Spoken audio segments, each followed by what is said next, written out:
Hey, how's it going? It's been a very interesting Sunday for us. My phone has been blowing up all day because apparently, in a nice little bit of a news update, they have announced the next two, count them, two One Piece movies that are going to be coming out over the next couple of years. One for 2027, which will be, I guess, it's apparently they're calling it a God Valley film, which means maybe it'll be a canon adaptation. We're about to get the God Valley flashback arc is going to probably be adapted around that time in the anime at the rate that I believe the Toei adaptation is currently going on pace. So, are we gonna like Mugen train this? Are we gonna do like a Demon Slayer thing, where we're gonna adapt like that section of the story as like a movie instead of like using regular TV animation? If they're doing that, I'm all for it because Toei quality has always been all over the place.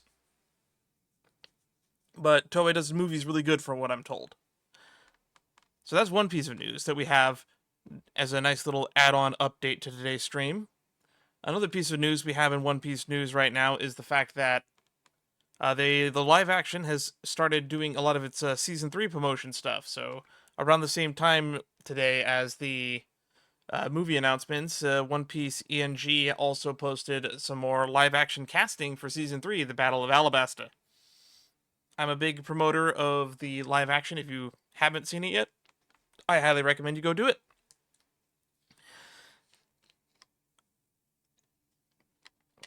Any other news that we want to talk about? Well, this is a live as usual. We have been doing these live for a little over a year now at this point. But if you want to stay up to date on what I'm doing and when I'm doing it, then you should probably join my Discord. It's what I let people know what I'm doing and when I'm going live. And frankly, some stuff that I missed in the last chapter recap before we continue onward. The Emu versus Gabon fight was the last chapter that I remember we read live, and I missed the detail that he got his arm cut off because Emu seems to deflect or at least block or redirect Gabon's big finishing move. And Soul Never Ages seems to be the color spread right now, so we have the entire crew rocking out to Brook, and everyone's wearing a colorful afro. So that's pretty interesting for the color spread. And I don't think we have anything else to talk about right now, so I think we should just start moving into the chapter proper. So, as I mentioned already, there's a color spread on this page, which means no more things to talk about on page 1. So we don't even have the title of the chapter, but this is my chapter 1191 reaction. But if you're watching this at some point in the future on the YouTube channel, you already know that. So, without further ado, let's go to pages 2 and 3? Or is it 3 and 4, since this is a double page spread? Nope, it's still 2 and 3. Chapter 1191, there's still Loki. Right. So, Gabon's been taken out. Loki has already been taken out, last I checked. And frankly, I don't really know what Loki's gonna do.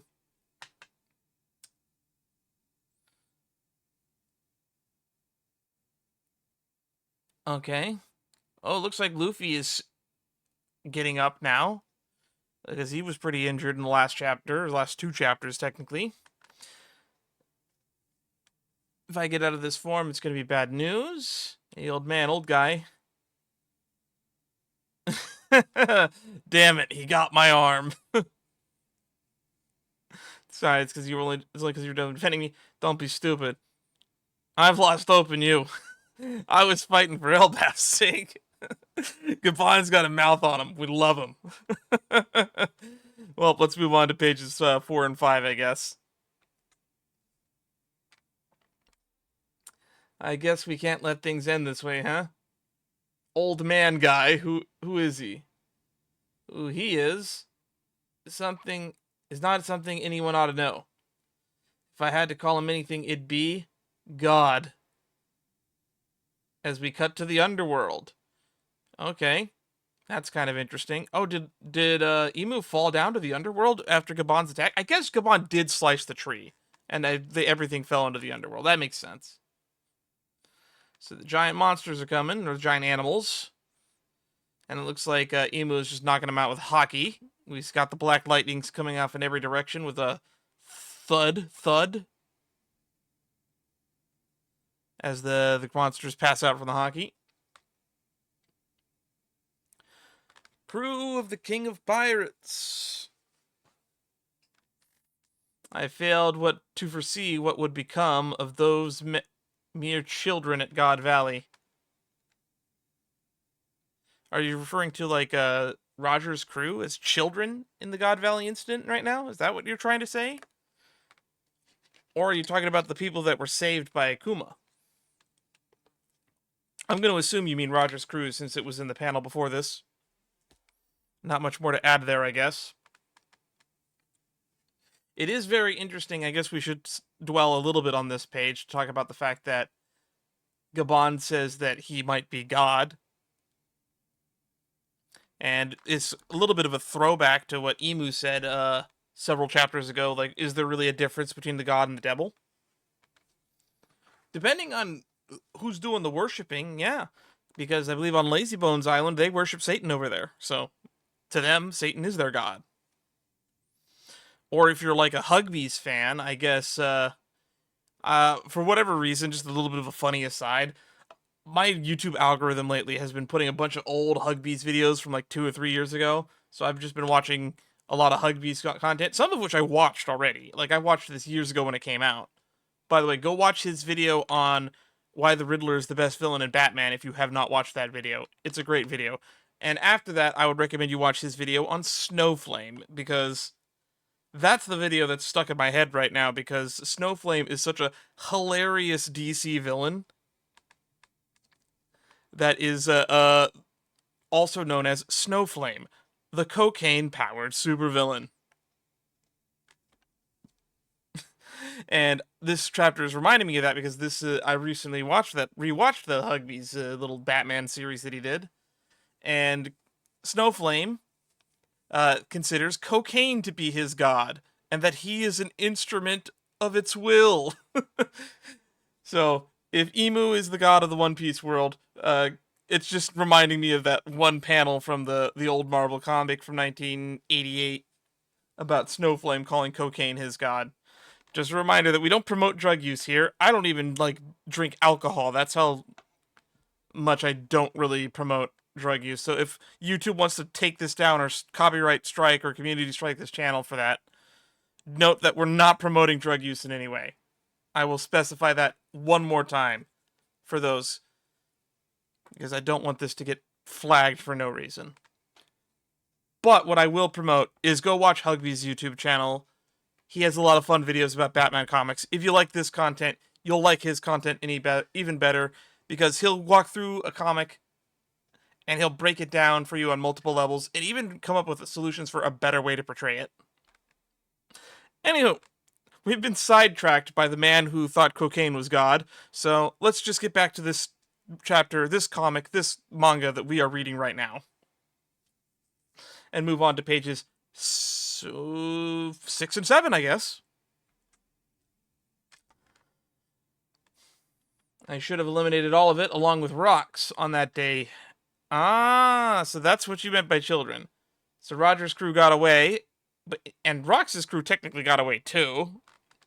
Most of them. Ooh, he's transforming. Emu's transforming. He's getting some bigger demon horns and a much more scary-looking devil face. And then we cut to the owl library. Ooh, are we going to talk to the owl? Mr. Owl, how many licks does it take to get to the center of a Tootsie Pop? Let's find out. A 1, a 2, a 3, crunch. It takes exactly 3 licks to get to the center of a Tootsie Pop. On that note, when I was a child, I counted how many licks it took me to get to the center of a Tootsie Pop, and it took me 237. So if you ever wonder why I use the number 237 every so often, not if you're watching this series, I don't think I've brought this up on this series, but I like the number 237, and that's why I reference it so often, because when I was a wee little 11-year-old, I counted how many licks it took me to get to the center of a Tootsie Pop, and it took me 237 licks. As for the number of licks it took to make it so that there was only Tootsie Pop remaining, I don't remember that number. I think it was like over 500 or something. It was a big number. Anyhow, I'm so glad you saved the books. Biblio, that was the owl's name. Here's the thing, Chopper. I was hoping that you would be able to talk to Biblio for us. It seems that he's trying to tell us something, but we can't tell what it is. Ooh, Chopper translation. Here we go. Really? I just assumed Biblio was a silent owl. Hoo hoo hoo hoo hoo. Hoo hoo hoo hoo hoo hoo hoo hoo hoo. Hoo hoo hoo hoo hoo hoo hoo hoo hoo. Well, that's starting to sound like a monkey and less of an owl. Hoo hoo. All right, let's do this again from the top. Hoo hoo hoo hoo hoo hoo hoo hoo hoo hoo hoo hoo. That's rough. That's roughly what he says in the manga. All right, and Chopper gives us a big huh as we end chapters 6 and 7. So, considering about half of one of these pages was an owl going, woo, woo, woo, woo, woo, then I think we should just move on to see what Chopper's translation is, if we get it. Massive transformation from Emu, though. Whoa, that's the big color spread right there. I can't wait to see what Emu looks like in the colored manga. I haven't looked at any of the colored Elbaph manga yet. I'm told that some of the colored manga is out, but I haven't looked into it yet. But I am very excited to see. And looks like we do not get Chopper's translation on these 2 pages.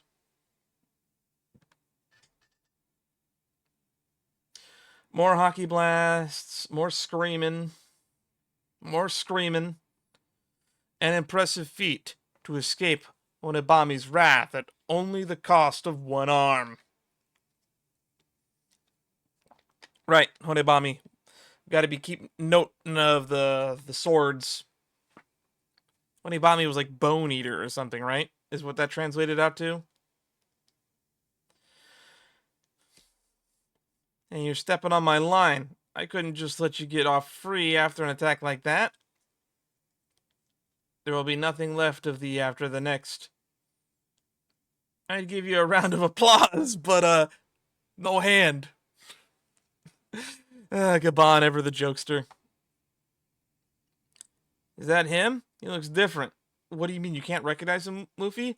He has a different face now, but he still has the black wings, the flames, or I guess the hair that looks like flames. He's got the dots that I assume are tattoos. He looks like 90% the same. It's almost looked like the same character, but just in a different art style is kind of how I would describe how different he looks here. He does have like a sash of eyeballs, though.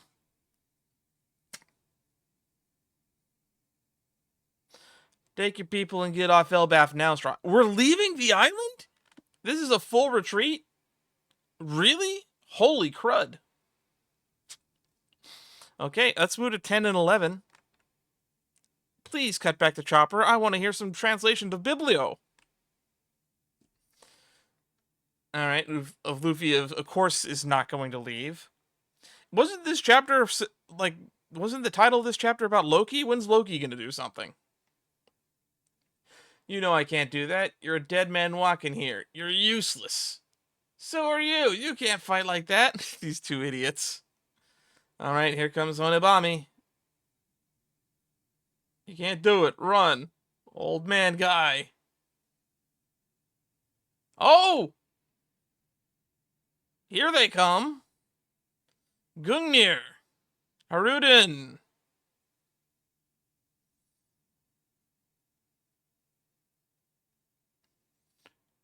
He's gonna punch Emu out of the way. It looks like he landed the punch. But it also looks like, the little fire guys that Emu summons, he's fuming one of them, and he's probably going to explode it on the next page. Let's move on and see that. Pages 12 and 13. Nope, we're just sending him flying. Wow, he went far. Holy crud. Man, if I had a nickel for every time that Emu got punched into the wall and made a crater by a giant, I'd have 2 nickels. It's not a lot, but it's weird that it happened twice.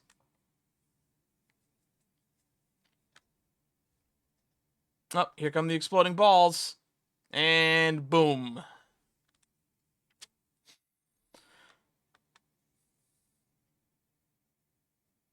Oh, wait. You'll never get me with that one again. Oh, he dodged it. Mr. Ya, how can this be? He took off your arm. Thanks for the help, Haruden.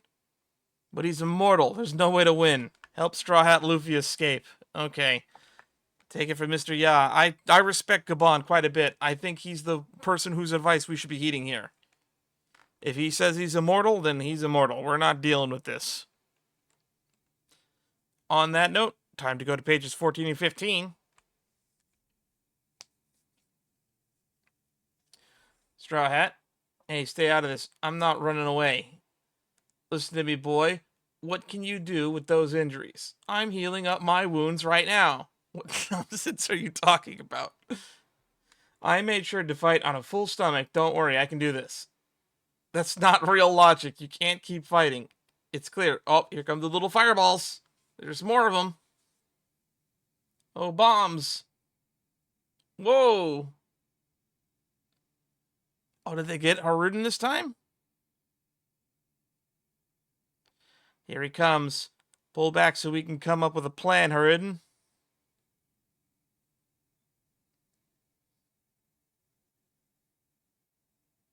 Interesting. Did he just tank the explosion for them? It's kind of hard to tell with the way that that panel is shaded. I'm not entirely sure what Haruden did there.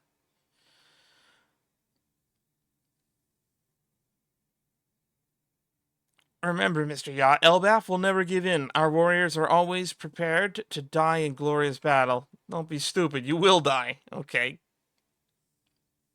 Well, this is kind of a confusing set of panels, then. Well, I'm thinking we're about to end the chapter now, because it's about time to go to 16 and 17. But if I die, there's still Loki. That's the name of the chapter, and that's why the chapter's named that. Okay. That's right, brother. Square up.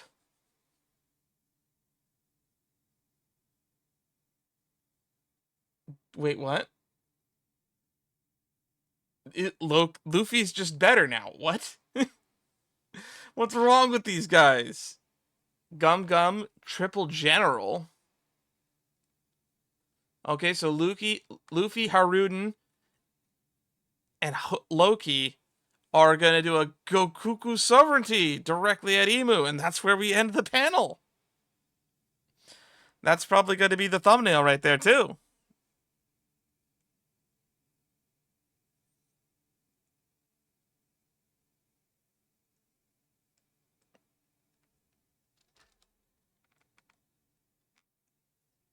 Well, I think it's time for some chapter highlights, as well as some predictions for the next chapter. I feel like we've been having an excess of break weeks lately, so I don't even know if there's going to be a chapter next week. I would assume that there is.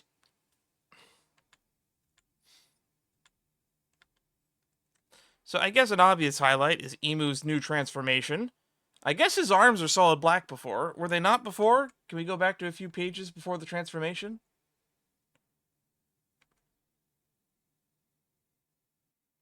I can't tell. Nope, his arms were not solid black before the transformation. So after his transformation, his arms are solid black now. And his tattoos are turning white.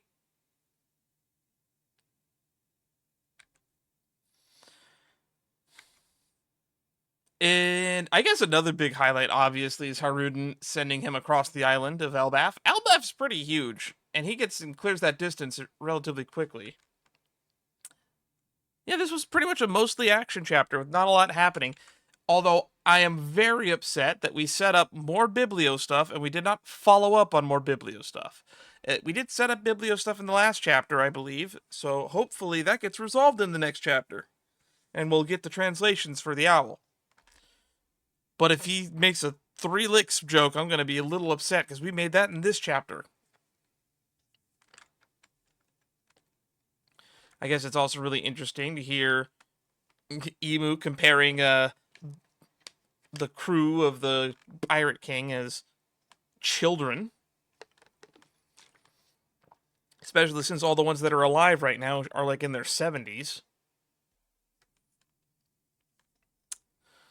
except for our little Buggy and our little Shanks. I wonder, does Emu know that Shanks is a pirate? What does Emu know about Shanks and Shamrock and that whole situation? I would assume he's aware of what Shanks is doing, right? I don't know if we're going to get into that in this chapter in the next coming weeks, but hopefully we get an answer to that, because I'm starting to get a little bit curious. Will Shamrock show back up? Supposedly, he probably has everything under control in the capital at this point. All right, so let's see. What's next? I think that's it. This has been a little bit of a shorter read-through. So, let's give some more feedback.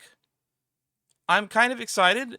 I think the biggest news, honestly, today wasn't even what happened in this chapter. The biggest news is what's going on with the One Piece movies. We're going to get our probably first canon movie with film God Valley, I guess they'll call it. And then we're getting film BAA capital D.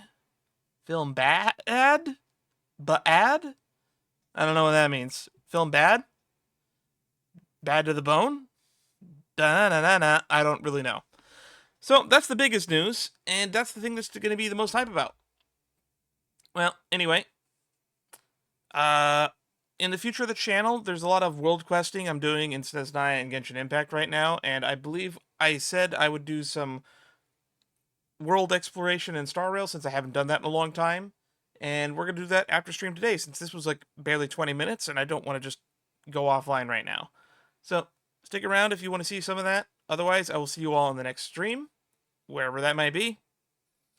And I will probably get this out on YouTube probably before Tuesday. Until next time, stay safe.